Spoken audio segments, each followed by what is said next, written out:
Alright, so ladies and gentlemen, we're going to start with round 2 of the Poetry Slam. We're going in reverse order, so that means that the first poet in the first round is going last in the second round.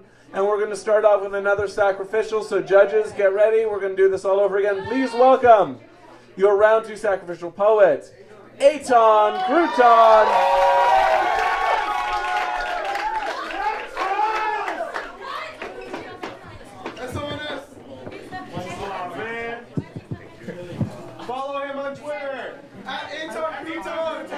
First disciple. Yes, clever tweets. I got you. I retweet him a lot. This is new. This is called Dear Ghost Child.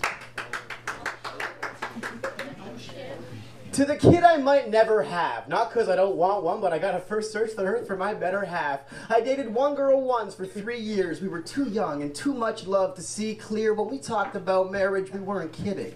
I was the axis, she was the earth spinning. Her eyes, I got lost inside them. Got lost, she'd offer guidance. No such thing as an awkward silence. But my first love was more like a training course. Now I know what I mean when I say I know what I'm waiting for. See, that love fizzled out, and I had little doubt that I didn't have this whole soulmate thing figured out, and boy, was I ever wrong, kids. Since that 3-year run, 3 months has been the longest that I have ever dated a girl. Played with her curls, been that axis of love, holding the weight of the world, but don't get fretful, crowd. Don't get it twisted like a pretzel now. I'm just saying I'm too up in life to settle down. And if I can't settle down yet, to guess that I won't have a kid soon is probably a sound bet. So Ghost Child, maybe I'll see you in 10 years when I've got my shit together.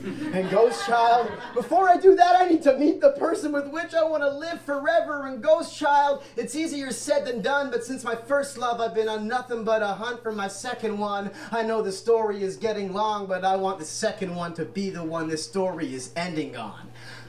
When I meet the woman I'm going to have a family with, if you explain that feeling to a dictionary, you wouldn't be understanding it, because words for that moment haven't been invented yet. Call up the Guinness Book of Passion. There's going to be a record set. You see, I am really, really lucky. My mother and my father really, really love me. And in an overpopulated universe, only with a fuckload of love would I help create a human birth. Now, I don't want to sound like some righteous kid now, but give me a son, and my life is his now. Or give me a daughter, and my life is hers now. One day I'll be a father, till then I'll write the verse down. Or should I put the pen down for a second, learn a valuable lesson? I mean, I doubt it's a weapon working against me, but then again, I have just penned an ode to a ghost child, and I don't even have a girlfriend. So Ghost Child, maybe I'll see you in 15 years when I got my shit together. And Ghost Child, before I do that, I need to meet the person with which I want to live forever. And Ghost Child, it's easier said than done, but since my first love, I've been on nothing but a hunt for my second one. I know the story is getting long, but I want the second one to be the one this story is ending on. Hold on.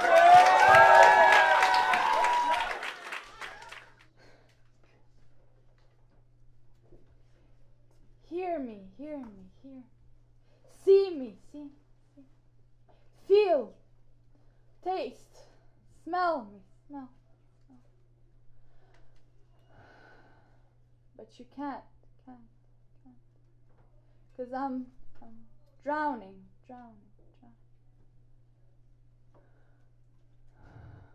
Water. So for starters, there are eyes, who are liars. Recognize only that which was in search for. Sometimes even less, but never more. Then we notice that our ears grow almost useless with the years. Selective hearing is what it's called. It's when you hear not what you're told, but rather what is on your mind. Not on the surface, but behind the scenes. You know, your subconscious, the unexplored part of your brain, which humans have in vain been trying to unfold and understand for many years. Next, we need to comprehend that time does not fit in our hands. It is not of the size or shape of any watch. It may so easily escape our touch, for time is a professional illusionist. It makes you miss so honestly, so dearly, all those people, places, things that you have already dismissed so clearly long ago, that you've figured out already that they are not for you to know.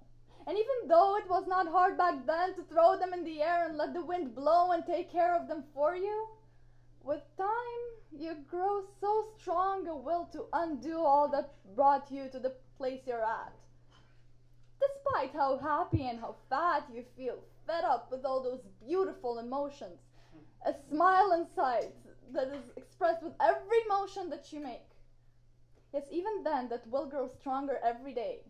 And every hour it will play its famous song right up there in your head, that longing, yearning for something that you have had at this or that time in the past. Once we've learned to comprehend, to keep control and to demand our minds to overlook those misconceptions and illusions, we may begin to live our lives to full potential, enjoy and smile and exponential growth, as well as not be overruled, but rather guided, helped, and pulled up out of storming waters onto the nice, dry, comfy land.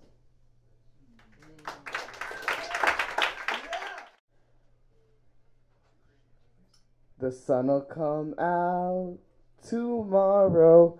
Bet your bottom dollar tomorrow there'll be sun. There are places in my mind that I just won't visit. I start to tear up. It blurs my vision.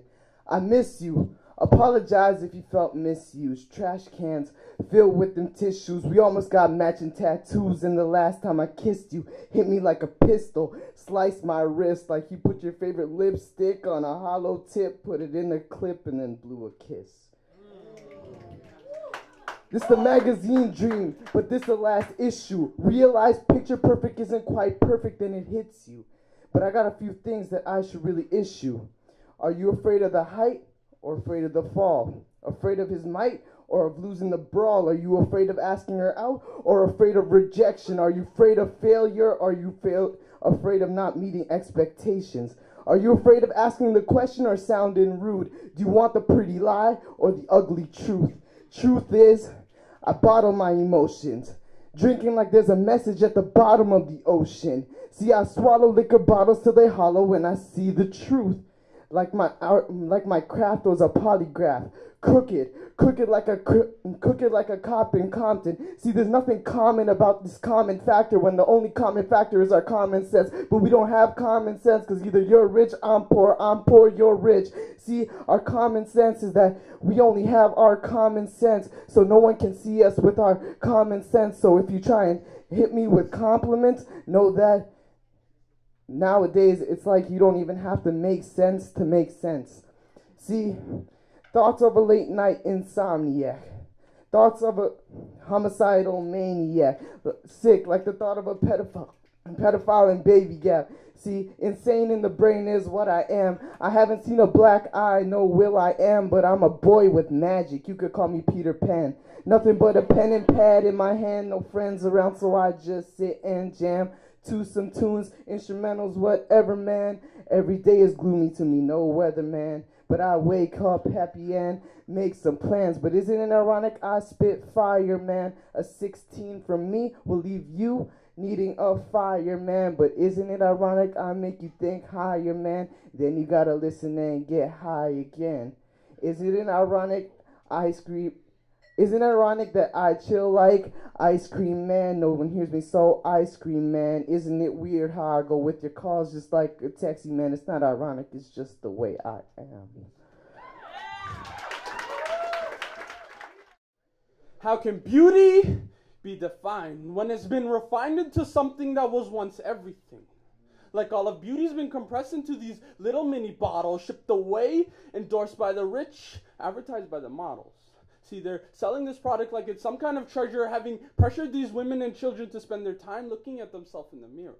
Trying to put all this garbage on because TV says it'll make your face clearer when all it's doing is covering you from your personality. But personally, I think all these models are just trying to hide you from reality of beauty being this illusion that they are the beautiful.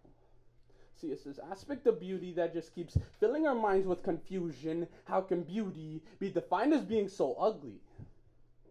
Till one day I got a glance at true beauty in her eyes. See, when I looked into her eyes, it was like my mind froze and melted at the same time, like a chemical equilibrium.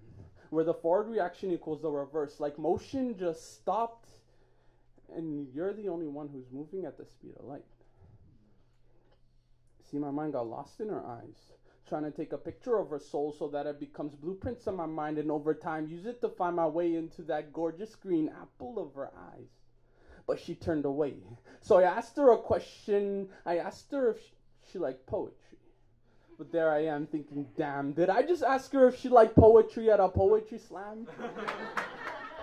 But in the end, it was her poetry and her smile that made me think that if beauty's only skin deep, then why was it trying to escape through the pores of her skin so that everyone can see? See, my definition of beauty is a noun, person, place, or thing, but can also be used as an adverb or an adjective, because the objective is to show the subjectives that beauty's undeniable. Like a sideways ain't no poem can express it lyrically. And I'm trying, but I'm miserably failing to describe the undescribable. But I'm trying to beautify, because it was those eyes that looked Medusa straight into hers and turned her beautiful, turned those snaky long hair into beautiful blonde curls, turned those eyes of stone into eyes of diamonds. See, I'm going to do some exaggeration.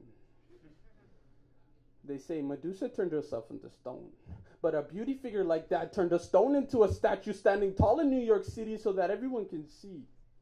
Exaggeration, because sometimes I give a better definition. See, the message is, how can beauty be refined when it's defined to be everything? Because beauty's in the eyes of the beholder.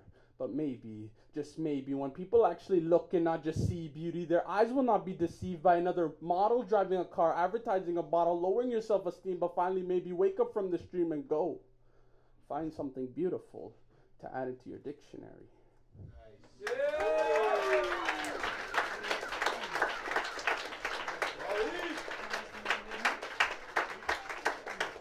Keep it going for Waleed.